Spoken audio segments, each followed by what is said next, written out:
نور تفضل.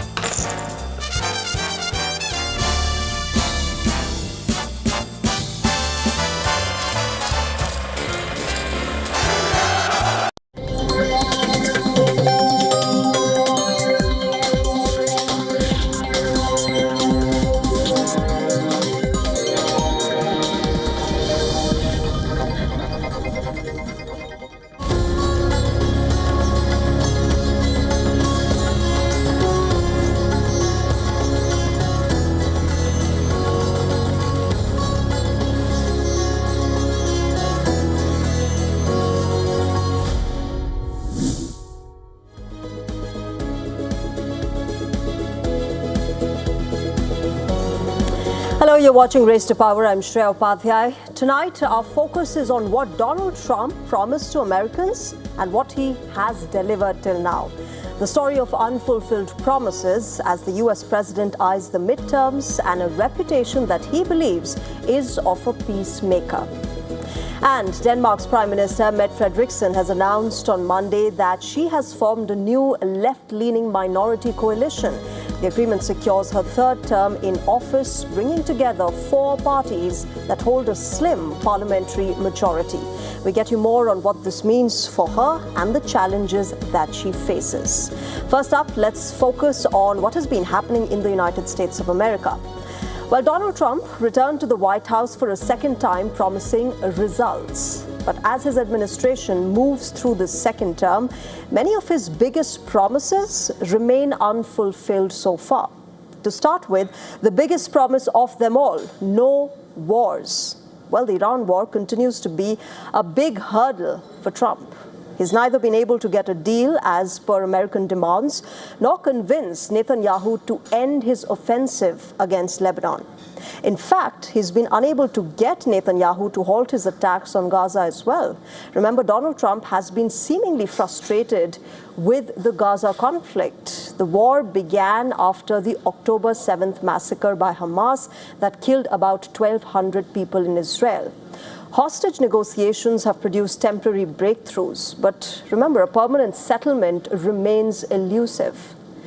Donald Trump has been unable to convince the Israeli Prime Minister Benjamin Netanyahu to not violate the ceasefire. Time and again, the US president has been pretty vocal about his desire to be the peacemaker in this war, but the conflict has only deepened following the Iran war. On to the Russia-Ukraine conflict now. Remember, during his presidential campaign, Trump has repeatedly promised to bring an end to the war in Ukraine. Yet, the conflict continues more than 4 years after Russia's full-scale attack. The war, in fact, has become Europe's largest conflict since World War II.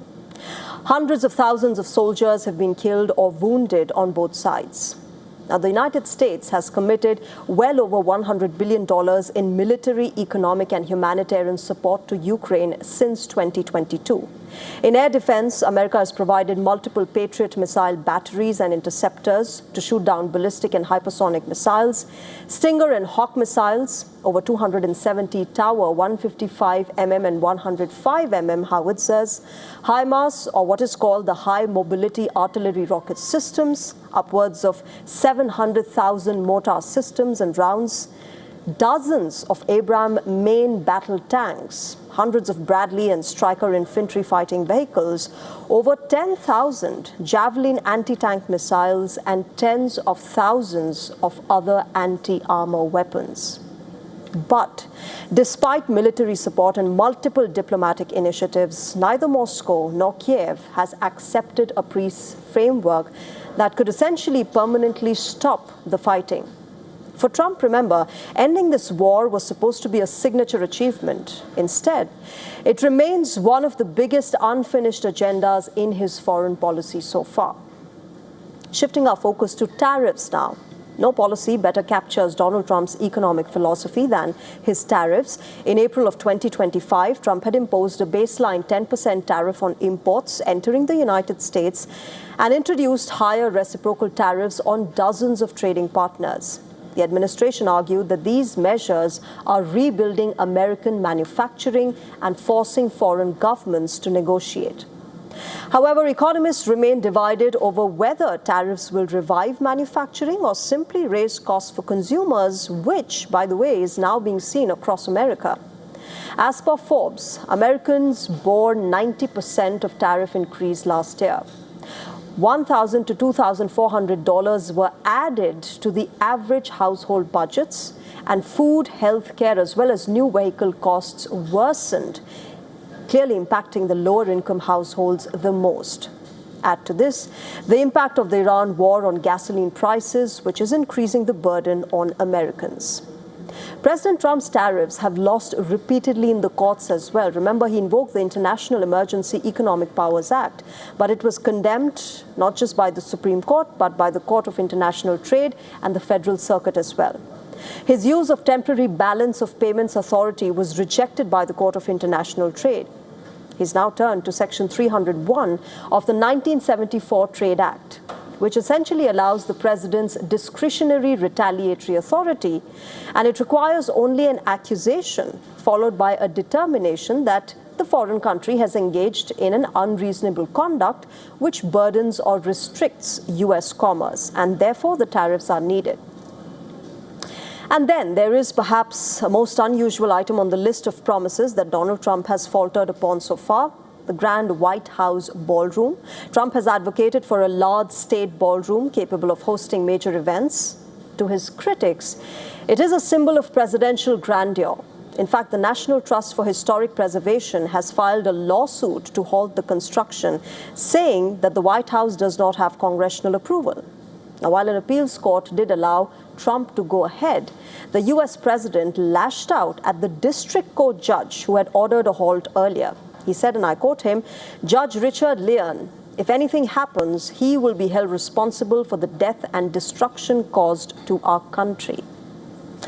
Now, whether or not Donald Trump is able to fulfill his promises in the remaining tenure, one thing is for sure: presidents are often remembered for what they finish. For instance, Ronald Reagan had the Cold War victory. Barack Obama had the Affordable Care Act. Donald Trump's second presidency is still searching for its defining completion.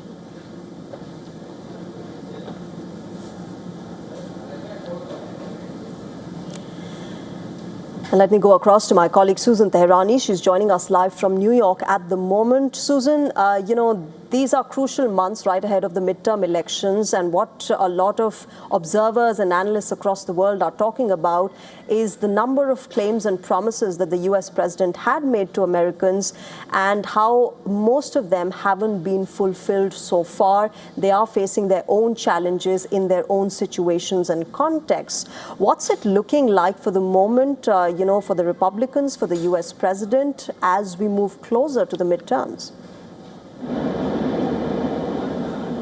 Well, as we move closer to the midterms, the most important factor for Americans and how Republicans would be able to keep hold of the House, Senate, or both would be the issue of the economy and inflation. Because Americans understand, while international unresolved issues can't be pinned on the failure of just the president's promises because of the system of checks and balances that we have on this country, where the courts are involved, Congress is involved, and then when it comes to international issues, then you have the adversaries and the parties involved. President Trump did absolutely think that he would be able to resolve these issues quickly at the pace that he is. But I think there is no conception that perhaps the president was able to handle all of these on his own because of the limits of presidential power with a strike of a pen. For example, Russia and Ukraine are involved. And then you have the Iran issue where, of course, you have many parties involved, including Israel, which wouldn't, as we see, is not completely abiding by what the United States wants to say. And you saw that, as you mentioned, in other previous administrations as well. President Barack Obama tried to close Guantanamo. George Bush prematurely said that the war in Iraq was mission accomplished. And then you had President Biden, who thought that he would resolve the Ukraine-Russia war as well. So when it comes to foreign policy issues, what happens on the campaign trail is obviously very different to what happens at the White House. But I think if this administration is able to focus on the economy, focus on the cost of basic living, the inflation that the president hasn't been able to bring down with his administration, despite having control of both houses, then I think that they have a path to victory. Other than that, the prospects look very grim. All right, Susan, I'll leave it there. Thanks very much for joining us at the moment. We'll have to wait and see how this moves forward for President Trump. All right, with that, let's shift our focus now to Denmark, where the Prime Minister, Mette Frederiksen, is set to return for a third term. Remember, this comes over 2 months after the Danish general elections delivered a mixed mandate. Frederiksen has announced that she will be forming a centre-left coalition government. Her party, the Social Democrats, has allied with 3 others. The coalition will also have outside support from several smaller parties so that it can cross the majority mark in the parliament. Denmark, remember, went to polls on the 24th of March this year. All 179 seats in its unicameral legislature were up for grabs. 175 of these seats are from Denmark. Greenland and the Faroe Islands contribute 2 parliamentarians each, so the majority mark is 90 out of 179. Now, Denmark follows a proportional representation system, which makes it highly unlikely for any party to secure a majority on its own. Frederiksen's Social Democrats won the most seats in the election. It was the largest party with 38 seats, but this was still 12 lower than in the previous election in 2022. And the dip came despite Frederiksen benefiting politically from taking on US President Donald Trump on the issue of Greenland. In January, Frederiksen stood up to Trump as the American president kept saying that he wanted to take Greenland. Now, Greenland is an autonomous territory, but it's part of Denmark. Frederiksen went on a diplomatic tour across Europe, rallying support to maintain status quo. She also flew down to Greenland to reassure the residents of the island. It is a serious situation we are in. Everyone can see that. Now there is a diplomatic, political track that we are going to prepare, and that is what we are going to talk about. Frederiksen won plaudits for standing up to Trump, and the boost in popularity led to her calling for early elections. But despite the boost, other issues such as the economy, the cost of living and immigration led to her party losing seats in the election. Some she have done well, and then when it comes to the after things, she have problems because she can't continue to. She's a good crisis prime minister, very good crisis. But when the crisis is left, she have issues there also, and she's not so good to bring it down to the level where everybody, the normal people, have their problems. Now, this set off weeks of alliance talks. Frederiksen's erstwhile coalition partner, the Moderate Party, flip-flopped between her new left-wing alliance and a grouping of right-wing parties. But now, finally, after over 2 months of deadlock and 3 separate rounds of negotiations, Frederiksen has secured her comeback. Den har skabt en endnu større ustabilitet. Just over a week is left for the World Cup, but Mexico has been grappling with huge protests. In fact, clashes broke out in the capital, Mexico City, on Monday between the police and teachers who marched in a national strike. Tear gas was fired by riot police on Monday. A dissident faction of the Teachers Union, or the CNTE, are demanding better pay and more pension benefits. A group broke through one of the metal barriers that have been set up at the entrance to the Zocalo Plaza, which is only a block away from the government palace. It is also close to a giant screen where fans will watch Mexico's first World Cup game on the 11th of June. The incident is the second time that the police have clashed with teachers in the past week, and more conflict is likely in the lead-up to the World Cup. The Mexican government's official line is that they respect teachers and they're open to realistic negotiations, but they will not break the national budget to meet the union's wage increase demands, nor will they allow protests to disrupt the high-profile World Cup events. The opening match of the World Cup takes place on the 11th of June in Mexico City, and it sees Mexico take on South Africa.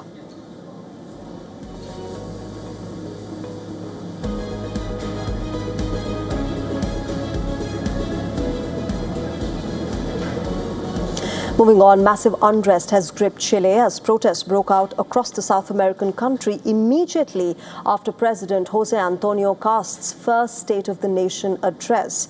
The demonstrations erupted in the capital of Santiago and the port city of Valparaiso, resulting in violent clashes between protesters and police.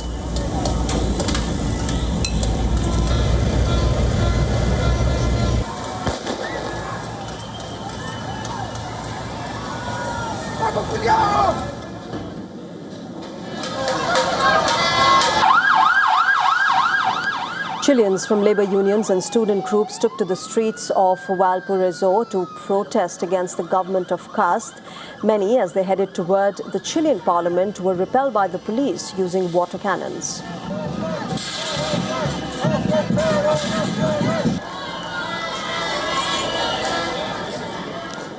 Cast, who took office in March, announced measures to strengthen the police, tighten immigration controls and strip social benefits from some people with criminal convictions in his first national address at the start of Congress's session.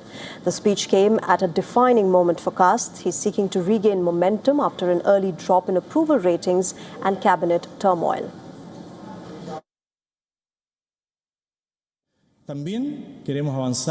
We also want to move forward with the bill that sanctions the hooded ones. And this is something we have seen in recent days.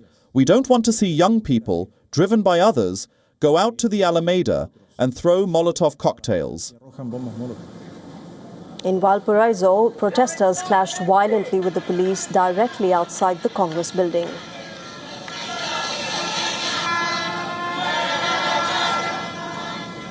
Protesters say the Cast administration is implementing policies that dismantle public health care, education and social rights. Unfortunately, in less than 3 months, President Cast has severely struck the social movement through cuts to healthcare and education. Today, workers are seeing that this far-right government is going to hit the working class hard. That is why we are calling on families, workers and residents not to allow these austerity measures to continue.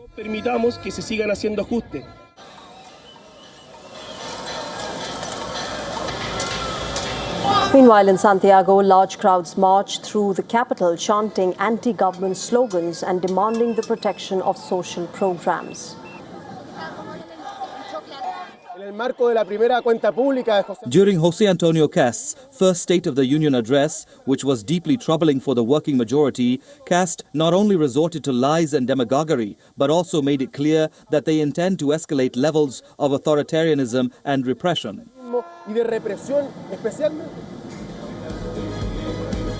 The political temperature in West Bengal continues to soar after the state's high-stakes assembly elections. Trinamool Congress chief Mamata Banerjee hit the streets of central Kolkata today. She led a day-long dharna to protest what the party calls a wave of post-poll attacks on Trinamool Congress workers, leaders and supporters following the Bharatiya Janata Party's recent electoral victory. Staging the protest in central Kolkata's Esplanade, the former chief minister accused the BJP of trying to silence the opposition through intimidation and violence.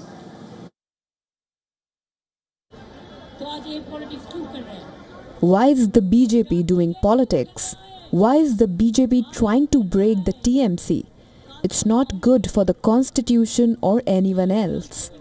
They are in power right now. So they are trying to break the TMC. Someday, BJP won't be in power and their party will break in just 2 days. The dharna quickly turned tense with TMC supporters raising slogans and scuffles breaking out. This even as Mamata Banerjee addressed the gathering and declared that the party would continue to fight and defeat the BJP.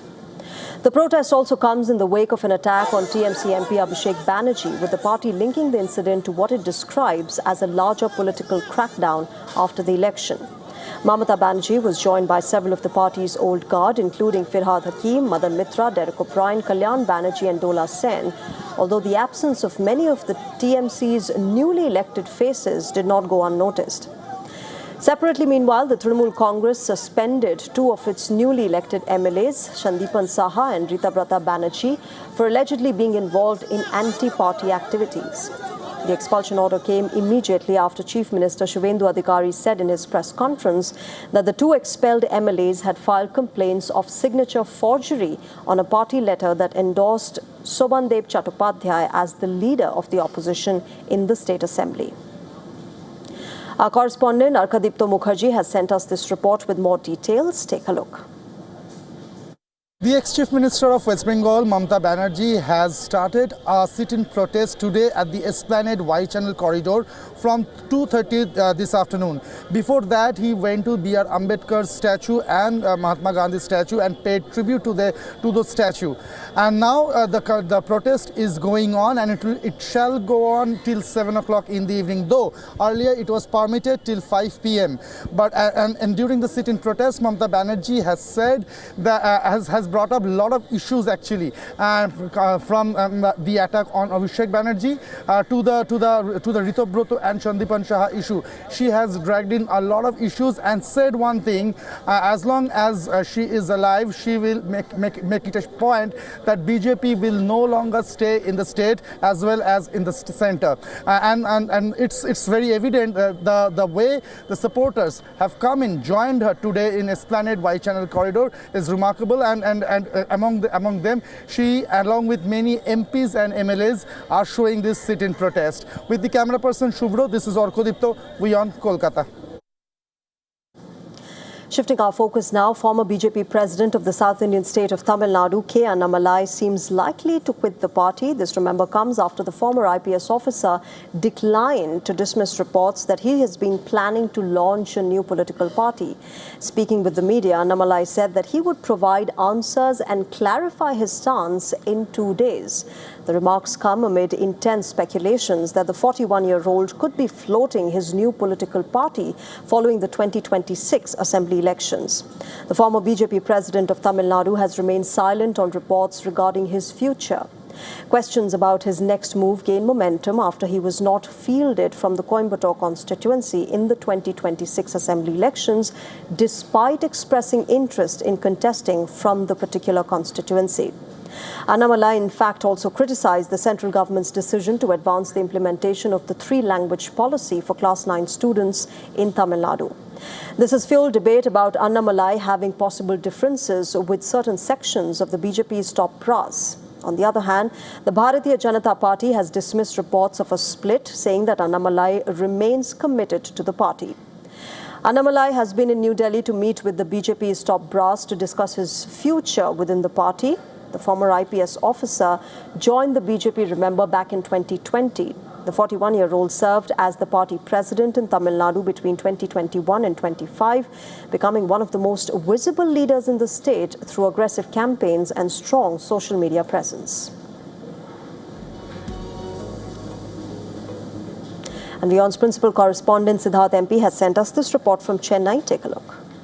Suspense continues over the possible resignation of K. Annamalai, BJP leader and the former leader of the BJP in Tamil Nadu. In fact, Annamalai has been in Delhi through the day. He's met Home Minister Amit Shah, the BJP's election strategist. Then he's met Nitin Nabin, the BJP's president. And in addition to that, he's also met B.L. Santosh, a top BJP leader. Let's remember the fact that Annamalai has not tendered his resignation. This is what we are given to understand. It's likely that discussions will continue tonight as well. And the suspense prevails because Annamalai has not formally announced his decision so far. And it's likely that he'll come back to Tamil Nadu and address a press meet sometime tomorrow or day after to convey his future course of action. Let's remember the fact that Annamalai headed the BJP until last year, that is until 2025. That's when he was replaced by Nainar Nagendran. There were several differences over the political approach that Annamalai had and the plans that the BJP had for Tamil Nadu. Annamalai wanted the BJP to go alone, whereas the BJP was keen on an alliance with the ADMK.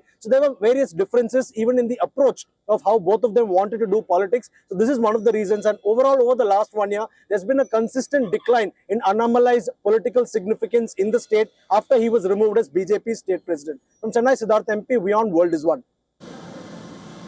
All right, moving on. In Peru, even the shamans cannot call the presidential race as the country heads into a bitterly divided presidential runoff. Ritual ceremonies in Lima produce split predictions, mirroring a nation deeply polarized between right-wing hopeful Kiko Fujimori and leftist candidate Roberto Sanchez. Take a look.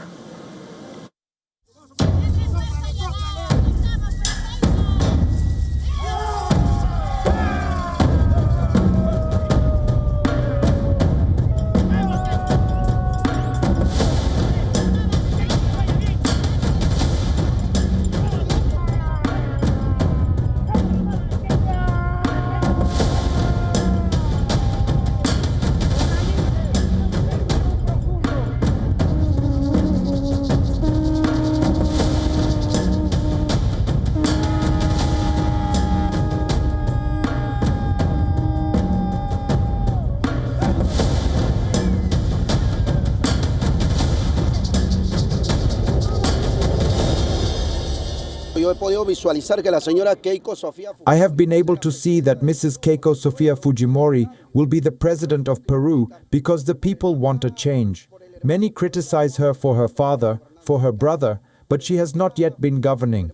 This year the Apus, the Wins, the heirs favor Keiko Sofia Fujimori because they want change in Peru. Of one of two things.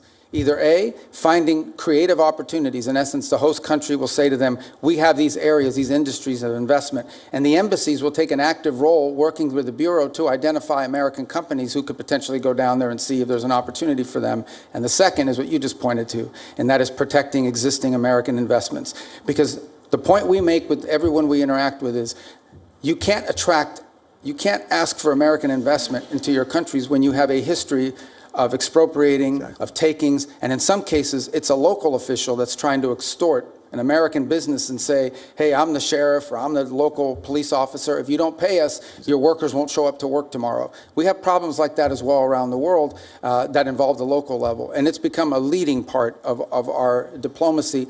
And it's happening at the embassy level, which is where I think it really needs to be led. That's where your field generals are, and I applaud the sea change, and you know you've got support on a bipartisan basis here in the Congress to move this forward. Thank you, Mr. Secretary. Thank you, Senator Hagerty. Senator Kane. Thank you, Mr. Chair, and thanks to Senator Hagerty for mentioning our work together in Philippines and Mexico. Mr. Secretary, you won't be surprised that I'm going to ask you about the Western Hemisphere. You and I traded the gavel and the ranking on the Western Hemisphere subcommittee when you were on this committee, and that was good, productive work. I want to ask you about Operation Southern Spear, the operation to strike boats in the Pacific and the Caribbean, that dozens of operations have now killed more than 200 people.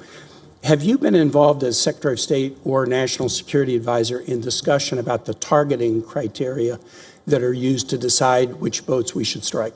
No, but not because I've avoided it, but because those are largely legal decisions, right? Well, that was the U.S. Secretary of State Marco Rubio testifying before the U.S. Congress for the first time since the Iran war began. Hormuz Strait, sanctions and American ships and Iranian ships being hit. All of these questions being hurled at Marco Rubio. He's testifying at the moment. We'll keep getting you details on that and the latest that's happening in the United States of America. For now, it's a wrap on this edition of Race to Power. Thank you very much for joining us tonight. Bye-bye.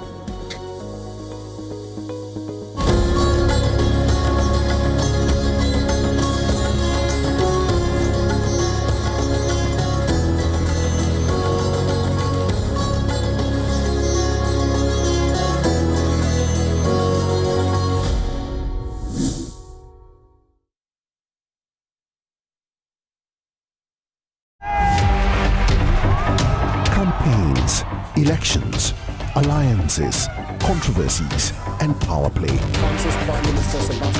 Stories that analyze global and domestic politics. A dedicated show with varied perspectives, expert take, citizens' voices, detailed ground reports, and in-depth coverage from political corridors of the world.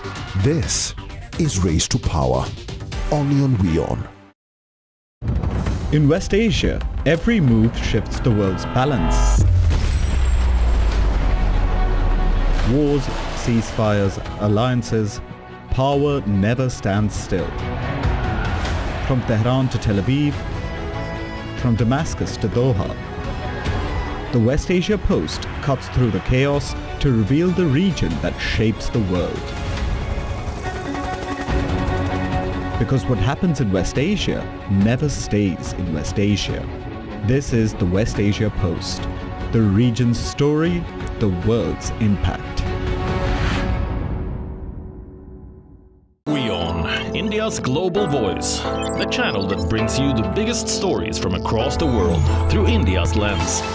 Now available in more than 190 countries worldwide. Because we believe that the world is one. Watch us in Africa, Europe, USA and Canada, South America, Asia Pacific, Middle East and North African regions. Also available on these digital platforms across the world. WION, World is One.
Hello and welcome. You're watching WION The World is One. My name is Mohammed Saleh and let's start with the headlines.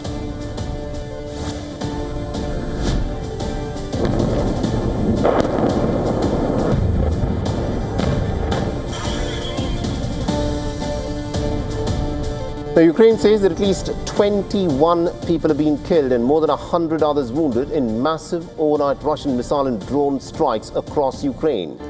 The Kremlin says that it is ready to achieve its goals in peace talks.